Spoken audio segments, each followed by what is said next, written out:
Hey you guys, what's up? Welcome back to my YouTube channel. Let's talk about lifting shoes.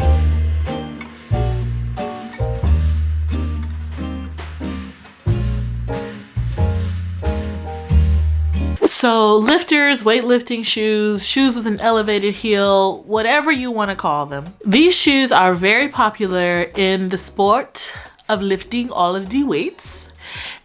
And I've had experience with just 2 pairs of shoes with that elevated heel. I use the Adipower weightlifting shoes and positionusa. So lifters like these 2 shoes are used for stability and performance. And you'll commonly see them being used for like the Olympic lifts or for squats. The benefit to this elevated heel is that it puts your foot already in a pronated position, making it easier to have dorsiflexion and just for you to feel more stable and have an upright chest in your squat. So the more I got into lifting weights and squatting particularly, that's when I made the investment and purchased my first pair of lifters. I still remember that day. Adipowers. They look so clean. So, oh my God, they're heavy. They're kind of heavy. This thing is solid. The heel at the bottom is, I could just feel the weight of it. Like I did my normal high bar squats, which you can see here, and I do feel like my feet were a little more sturdy and placed on the ground. And back at this time when I squatted, I was a high bar squatter, so these worked really well for me. The Adipowers are my first weightlifting shoe, and they probably still are my favorite. They have like a 3/4 inch heel. They're made of leather, which makes them super durable. When I tell you my Adipowers have lasted me for years, I'm talking years, okay? And they still are super solid and can be used today. One of my favorite things about the Adipowers is this metatarsal strap. They have this strap here that I used to just slide my foot in and strap this down really tight to keep my midfoot secure, and it was just perfect. I never even had to deal with the laces. It has a very firm and flat outsole, and like I said, because this is made of leather, they're just so incredibly durable. Your toes will never poke through. I love absolutely everything about these Adipowers. They're just such a great shoe, and they lasted me for so long, and I have so many fond memories. This was my first weightlifting shoe, like my first, I'm getting serious about this gymming thing shoe. And this shoe represents so much for me. Now, the other weightlifting shoe I've dealt with, like I said, are the position shoes. These are a beautiful shoe. I just love this midnight black, and it comes in a ton of other colors. I really liked the wooden heel. That's one thing that's different. This heel is actually made of wood. I think the Adipowers are made of like plastic. They're both super sturdy though. And it's really hard to say which is more sturdy. Like they both feel extremely solid. And like I said, the Adipowers have lasted and held up year after year after year, time and time again. I unfortunately didn't spend as much time with these shoes because I purchased them, used them maybe for 6 to 9 months, and then switched from doing high bar to low bar, where I started really preferring squatting barefoot after that moment. But I did really like the position shoe. I loved how firm they felt. I do want to say I don't think that the construction of this shoe is as solid as the Adipowers, and I've even seen other people review and say that over time these have worn down for them, that the lining on the inside has come apart and that kind of stuff. Like I said, I didn't wear these long enough to have experience with that. Like these are still in such good shape, but the strap that they have mid-foot here, the metatarsal strap here, for some reason, I don't know if it's just stiff and I needed to work it in more, but I didn't like this strap as much as the Adipowers. Looking at these comparatively, I do think that the position strap is actually a little lower. It's closer to the toe, and this is slightly higher. So maybe that's why. It's just the position and the placement of the metatarsal strap that I preferred with this. This is still a really great shoe with a really firm heel.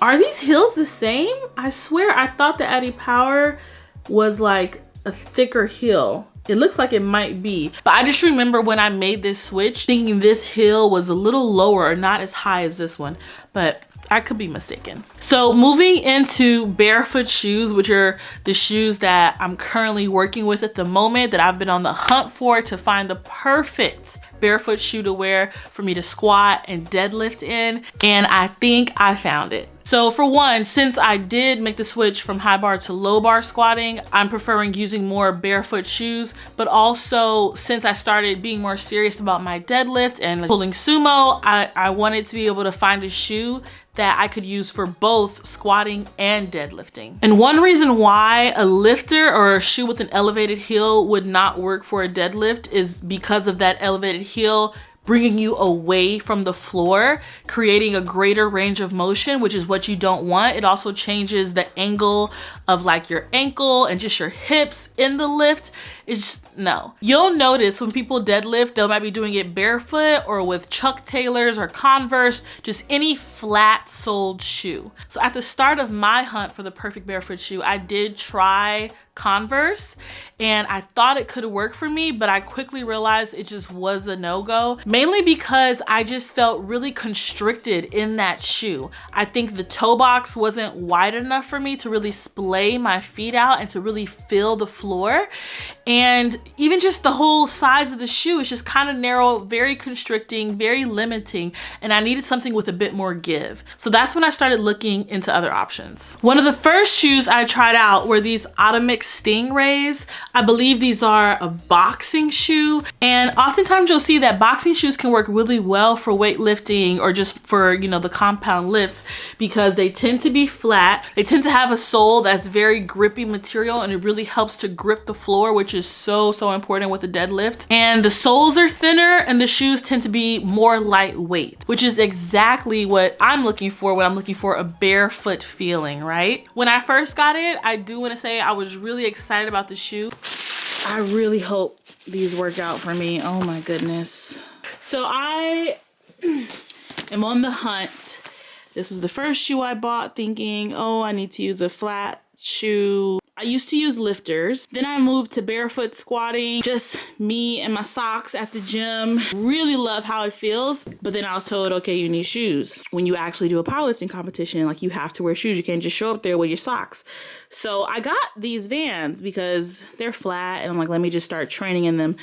But honestly, like, I've done a couple training sessions with them and I'm just like, it's just not the same. My feet just still feel really contained. So we are officially on the hunt for barefoot kind of feeling shoes. The sole of the shoe, like I said, is very grippy. It's flexible, it's comfortable, it's easy to walk in. The main things that I don't like about this shoe, and I noticed it while I was deadlifting, is when I'm putting that lateral pressure, like, because I pull sumo, there's a little spillage on the side. Like I don't know if it's because of just the flexibility of the shoe, but I swear it kind of rolls over a little bit, and that can be really irksome. I do hate these laces though, let me say. I hate these laces. They're just so long and they flop and they come apart and I'm constantly having to tie them. Probably because, like, it does have the ability to tie up here for better ankle support, but I don't need to use all of that. But the laces are so long, they always come loose. I have to tie it and double knot it, and like,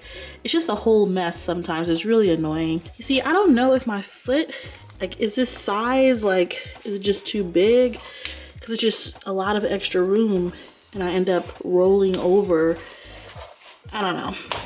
Anyway, they're cool, but not the best. You don't want your feet to be moving around. You don't want your feet to feel like they're spreading out on the floor while you're pulling deadlifts. Like, you want to feel gripped and grounded. And these, unfortunately, for the sumo deadlift, with that pressure extending outwards, it just wasn't working for me. They'd kind of roll over. Now, I don't know if that's because I got a shoe size that was a little too large. Maybe if I got it a little smaller, I wouldn't have that issue. But I don't know. This is just my experience with this shoe. Otherwise, it still is a really good shoe. I do still wear it and plan to wear it during my lifts, but it's something I'm conscious of, and I did find other shoes that I preferred. Some good things about the Otomix Sting is they come in so many different colors. I actually think it's a really cute shoe. It is quite pricey, and just for the price, like, the fact that you see where the laces go, the eyelets, it doesn't have like proper eyelets for the shoelaces. So I feel like if you use these a lot and you tie your laces really tight, eventually you could potentially rip through this. And because the shoe is so expensive, it's just like, I don't know, it just doesn't seem the wisest thing to me. All in all, it's a decent shoe. The sole is very thin. It's super lightweight. I like the feeling. It is grippy, but yeah, there's just some spillage on the side once I'm like pulling and really putting that lateral pressure out there. Next up, we have the Vivo Barefoot, which is my fave. This one, after testing out these different shoes, this, from day one, when I put it on, I was like, this is it. This shoe does everything I want it to do. You see how wide this toe box is? Like, see how narrow it goes and then it just opens up? I find this extra room in this large toe box just extremely helpful when it comes to splaying out my toes, to really just feeling the floor, and it helps me to create the greatest amount of surface area with my foot and to really grip the ground. The sole traction is really, really good. It grips the floor really well. I don't find myself spilling over with, you know, excessive lateral movements. I can use this to deadlift. I use it to squat. It's just such a great shoe. It's very lightweight, yet it's still very sturdy, making it really feel like a proper shoe. But the sole is very thin. Like I said, I can really feel the floor in these, and it's just great. This is just, I love them. It's amazing. This is my first pair. Trust I will be buying more, and I'm really enjoying this shoe and doing my lifts in this shoe. One thing I will say about it is the laces aren't the best. I mean, I don't have a problem with them, but they come undone a lot, and I find them, they're really stiff. And sometimes I find them difficult to tighten. I guess you can always change the laces. I mean, they haven't gotten on my nerves to the point where I want to change them, but just something to note. The material for the shoe feels really, really durable. It's also really breathable. I don't know if you can tell here with the light, but super breathable material up here, up until the toe. Like, I don't even know what else to say. They're just extremely comfortable. It does everything I want it to do. It works across various lifts, and I'm loving it. This is my winner. And then we have the Fitkicks. I got these on Amazon, and they're really like slippers. They are thin, they are flexible, they are extremely comfortable. It does have like a grippy bottom, but I don't think it works all the time. Very similar to the Otomix, I still feel like there is some spillage over when I wear these shoes, and I think it's just because of the material here on the side. You can see my finger and how it's like pushing over. My feet will do that too. And sometimes I find when I'm wearing this shoe, when I'm squatting sometimes, I'm still struggling making sure that there's an even distribution of weight across the entirety of my foot when I squat. Like, this is why sometimes I struggle with like rolling forward or even putting the weight on the outside of my feet. And if I do that in this shoe, because of the way it's built, like, there's just the spillage, and my foot will actually kind of, you know, and then the whole thing kind of can twist on my foot a little bit, and I find myself having to straighten it in the middle of my sessions. I do like these. They're extremely comfortable if you just want something to wear, honestly, at the beach, in the shower. If you want to put them on in between your lifts or to go and do, you know, your accessory movements, these are really, really affordable. They're comfortable and they're good to have, but I won't be using them for my main compound lifts anymore. So yeah, that's this video and the shoes that I've had experience with over the years as I've gotten into my fitness journey and what I'm preferring now, especially as I'm, you know, taking these lifts a little bit more serious, trying to be strong AF and get into this powerlifting thing. So I'm so happy to have found the Vivo Barefoots. They're working so well for me, especially because, like I said, I know my issues when I'm squatting. Wearing the Vivo Barefoot and being able to just feel the entirety of the floor and really splay out my toes, you know, making sure the weight is evenly distributed across the entirety of my foot. I'm really trying to focus on not rolling onto the balls of my feet, not distributing the weight in awkward places, not keeping it just on my heels. Like, I just want to be lifting with my entire foot and using my entire leg. And the Vivo Barefoots help me to feel the floor the best and to do that. And also with my deadlift, they really help me to grip the floor, to feel the floor, and just to kind of be like rooted and one with the floor without like spillage and the shoe shifting, or you know, it not gripping the floor enough, or just being way too constricting and way too limiting or too heavy. So this is what's working for me, and I hope you guys found this video helpful. You don't need any of these shoes to like be in the gym or to lift weights. As long as you're lifting with something flat that makes you feel sturdy and secure in the ground, that's all you really need. But okay, I'm gonna go and end it here. It's late. I know y'all see that clock behind me. But I was like, oh, let me record this video. I've been meaning to get this up for a while, and I've been playing and testing out with these shoes for the last few months, and I just wanted to offer like a solid opinion for you guys, and I hope you found it helpful. Please give the video a thumbs up if you did, and I will see you in the next video. Bye.